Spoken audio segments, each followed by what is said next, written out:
If you already thought the Democratic 2020 candidates were a frightened pack of cocktail weenies, get a load of Beto, a guy so sturdy, he's as sturdy as a gummy worm. You want pathetic? Here's pathetic. He felt he had to apologize over a sick joke he made about his wife. Now, before we play this joke, you might want to scoot the kids out of the room. I just got a call from my wife, Amy, who's back in El Paso, Texas, where she is raising, sometimes with my help, Ulysses, who's 12 years old, Molly, who's 10, and their little brother, Henry, who is 8 years old. He apologized for that. In case you missed it, he apologized for, quote, sometimes with my help, end quote. He apologized for that. Okay, here's a quick mental exercise. Imagine a guy apologizing for that ever becoming president.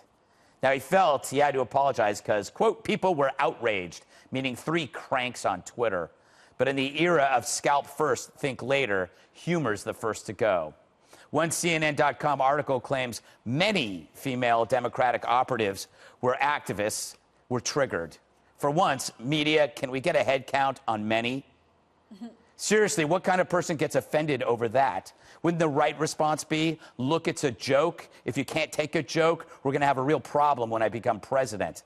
Sadly, Beto went the other way.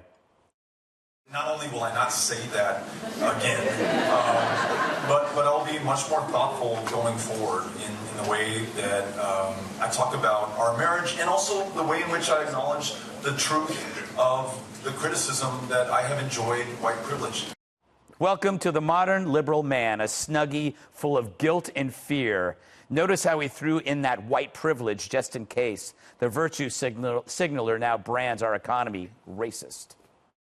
I think the only way to meet some of these historic challenges is to be able to use this engine of capitalism. It won't be government intervention or policy alone that makes it possible. Now, having said that, it is clearly an imperfect, unfair, unjust, and racist capitalist economy. Okay, now try other economies. You know, the ones that aren't as awesome in eradicating poverty. Our racist system has done more to help humanity than any ever. But what would he know about economies? He inherited and married his money, making him a perfect lefty, relying on the wealth of others to support his silly ideas, oversized ego, and absurd hand gestures. But hey, it sure beats a real job. All right, Juan, you and I sit here and we have made comments about being married, right? We have made jokes about what it's like to be married. For you, a long time. For me, not so long.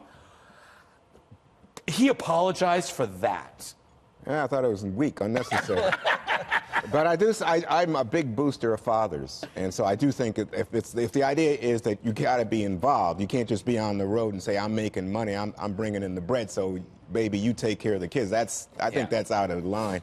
But I'm a big booster of fatherhood. But I think right now what you're seeing on the left is a reaction, which is that they feel that they've got to somehow conform, especially in a time when a slight slip up can make big news and knock you out of the race. But to my mind, if this is about Trump going after his hand gestures, people saying he's PC and a snowflake, hey, Republicans, wake up. This guy just raised $600 million. No, 600? 6 million. 6 million. Jesus. 6 million. I should say $6 million. $600 million. But I was thinking in terms of how he beat Bernie Sanders. He's way ahead of Amy Klobuchar, who's also raised substantial amounts of money, and even farther ahead of Elizabeth Warren.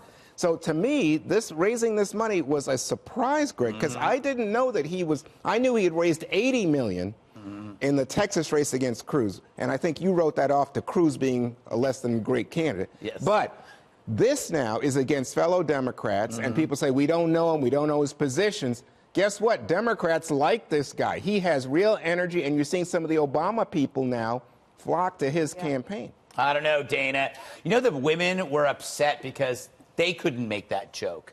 Do you actually believe people are sincerely outraged? I was thinking about, though, I've made the joke in reverse. It's not a child, right? But like, I post all these great pictures of Jasper on Instagram. I wrote a book about Jasper. It's debatable that they're great. Who takes care of Jasper? Yeah, who takes care? It's not me.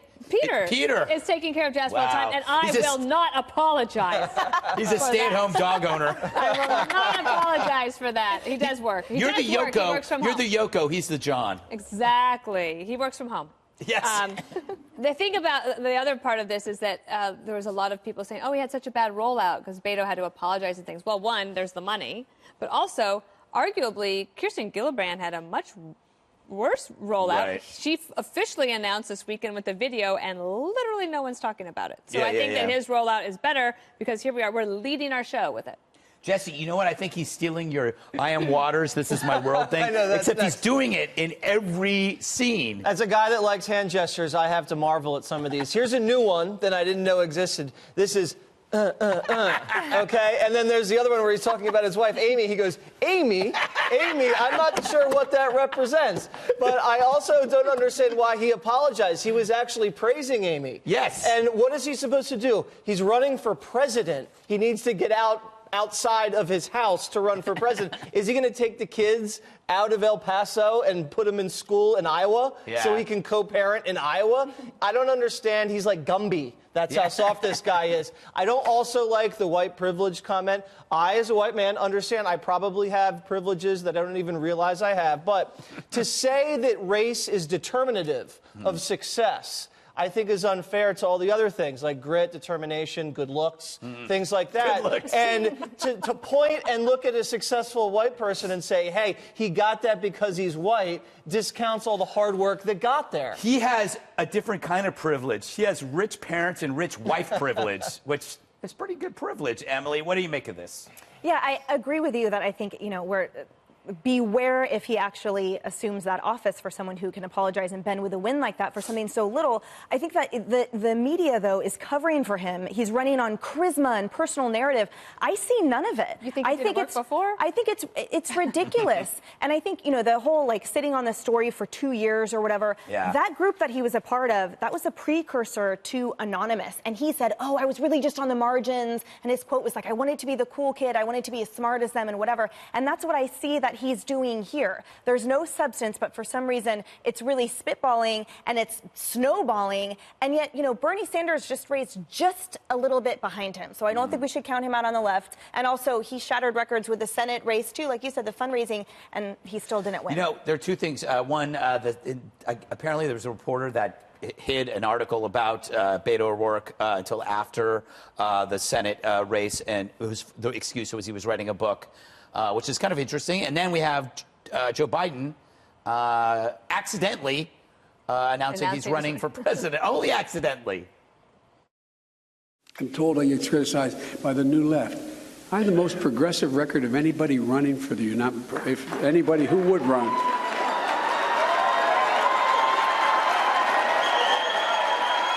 I didn't mean it.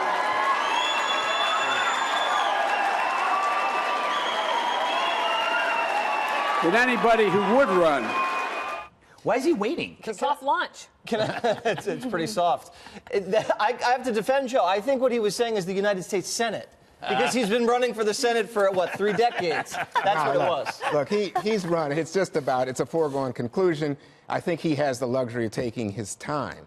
So I don't worry about that with Joe. I think the bigger issue for him is, and this comes back to something we're touching on with Beto about white privilege and all the like. Is he going to be viewed as an older white male, or can he catch up? I think most Democrats, especially in Iowa, just want someone who can beat Donald Trump. But to your point about Beto's comment about race and privileged white males, Jesse, when you go back and look at American history, look at real estate in this country, segregated neighborhoods, how wealth is built. Look at the New Deal and who got excluded from the New Deal, typically agriculture workers, people who are in the black people. I would agree with that, Juan, but I would also say there's a lot of very poor, white, working-class people in this country that look around and say, what privilege? Yeah, right. What are you talking about? Right, but there's no question about the historical disadvantage of being black that compounds that whatever disadvantage there was for poor whites. Then you got to figure out what the solution is, and I'm skeptical of what the solutions are that are being offered from that side. I have a few answers myself. I'll share them with you during the break. Thank you.